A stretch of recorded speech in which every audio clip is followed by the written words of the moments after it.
Alright, so I'm gonna keep this video brief, okay? I don't have a lot to say on this, but after seeing Shang-Chi and the Legend of the Ten Rings, I've gotta say, this film was way better than I was expecting it to be.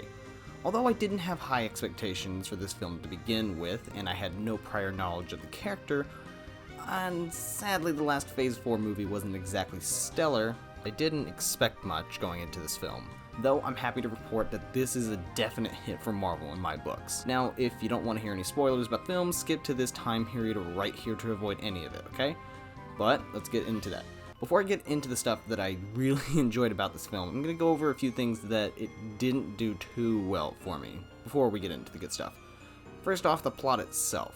While good, it had a few holes in it, especially getting towards the main goal of the film. The logic of the moving maze made no sense to me, honestly, with there being like 5 other ways they could have gotten past all of that, and the villain not following the heroes when they got away was just dumb. Also, the fact that there was a faceless Pokemon living in the villain's basement, who knows how to get through the maze, and he never saw it, or ever thought about using it to get through the maze, didn't make any sense to me. Like, how and why? The sister was also pretty sidelined for a good portion of the film, and honestly I kind of forgot she was there at certain points. Though she does get some time to shine though, with some sweet martial arts fights, especially using a rope dart as her signature weapon, which I thought was pretty cool since we don't get to see that weapon used very often in media. Finally, the final battle of the film did start to drift into giant CGI nightmare territory with a giant tentacle dragon monster thing. But luckily it didn't get too chaotic to the point of it being a Batman vs. Superman, and it ended fairly quickly when that happened.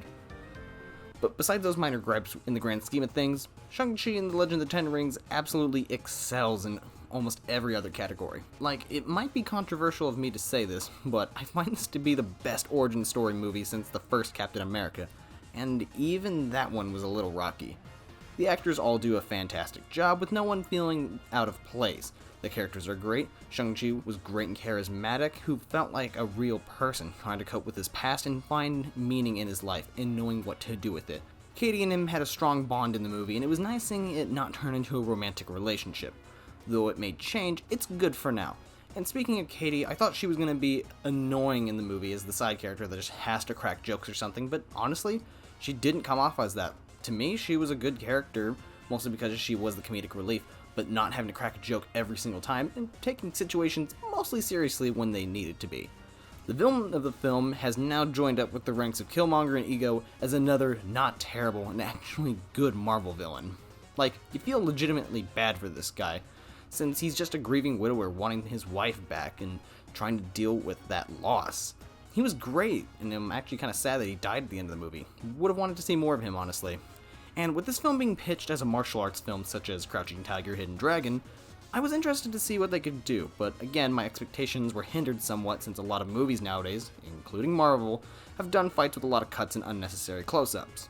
Luckily, this film actually allows for fights to play out with no cuts happening every half a second, or shaky cams where you can't even see what's going on, and it more than pays off. The first fight on the bus was a great introduction to the type of action we would be seeing in the movie, and the fights got better as the movie went along, and the choreography was just simply put awesome.